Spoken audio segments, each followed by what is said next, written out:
بيقول لك موسم صفري لنادي الهلال. معلش مبدئيا الاستاذ خالد البدر اللي طلع بيتكلم بيقول لك موسم صفري لنادي الهلال، بل كمان يستزيد ويقول لك ان الدعم التحكيمي والمجامله التحكيميه كانت مع نادي الهلال، حتى وان نادي الهلال مش منافس على الدوري السعودي. فهو بيتساءل بيقول لك ما بالك لو كان نادي الهلال منافس على الدوري السعودي كان هيتم ايه معاه؟ معلش انا اتفهم ان حضرتك قد تكون مش هلالي، ممكن تكون نصراوي، اتحادي، اهلاوي، ممثل لاي نادي منافس لنادي الهلال، انا متفهم ده. ولكن بطولة كأس السوبر السعودي اللي استهل بيها نادي الهلال الموسم نوديها فين؟ يعني نوديها فين؟ ولا نعمل بها ايه؟ ولا نحسبها تبع ايه؟ ولا ممكن نحسبها بقى تبع الموسم اللي فات؟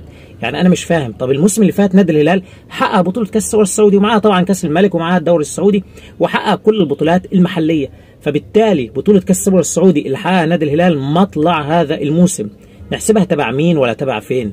يعني اتفهم زي ما بقول لحضرتك انك مش منتمي لنادي الهلال، لكن نادي الهلال حقق بطوله، مفيش حاجه اسمها موسم صفري. نادي الهلال مبدئيا حقق بطوله اسمها بطوله كاس السوبر السعودي. ونقطه ان حضرتك بتقول لي الدعم التحكيمي وماذا لو كان نادي الهلال منافس كان حصل ايه معاه، انا هسال حضرتك ماذا لو كان نادي الهلال منافس، حضرتك كنت هتقول ايه؟ اللي خلى نادي الهلال غير منافس على الدوري، ونادي الهلال خلاص فقد بطوله الدوري السعودي، وحضرتك ما زلت بتشكك ان نادي الهلال بيدعم بالتحكيم ويجامل بالتحكيم، والتحكيم يظلم الانديه المنافسه لنادي الهلال. ماذا لو حقق نادي الهلال بطوله الدوري السعودي كان هيتقال ايه على نادي الهلال؟ يعني رغم ان نادي الهلال بعيد عن بطوله الدوري وما زلت تشكك وتطلع كل شويه تقول مش عارف قبل كل مباراه لنادي الهلال بالانتقاد من بعيد ومش عارف ايه اللي هيحصل، وكلام بصراحه مستفز كتير جدا للجماهير الهلاليه. واؤكد زي ما قلت في الاول، انا احترم ان حضرتك اوكي مش هلالي ممثل لاي نادي اخر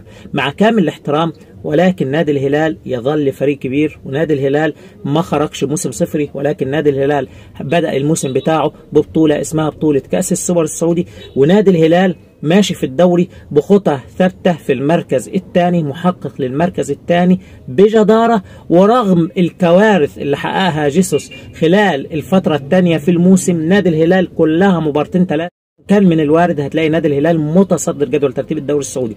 يعني رغم الموسم اللي الجماهير الهلاليه والكتير شايف ان الموسم سيء جدا لنادي الهلال لدرجه ان حضرتك طالع بتقول موسم صفري، رغم كل ده كلها بس مشكله مباراتين ثلاثه من الاخطاء الكارثيه اللي عملها جيسوس وفرط كتير جدا في مباريات كتيره جدا، كنت هتلاقي نادي الهلال محقق للقب بطوله الدوري السعودي، رغم الموسم السيء بتاع نادي الهلال اللي حضرتك بتصفه بموسم صفري اللي نادي الهلال استهل الموسم ببطولة اسمها كأس السوبر السعودي.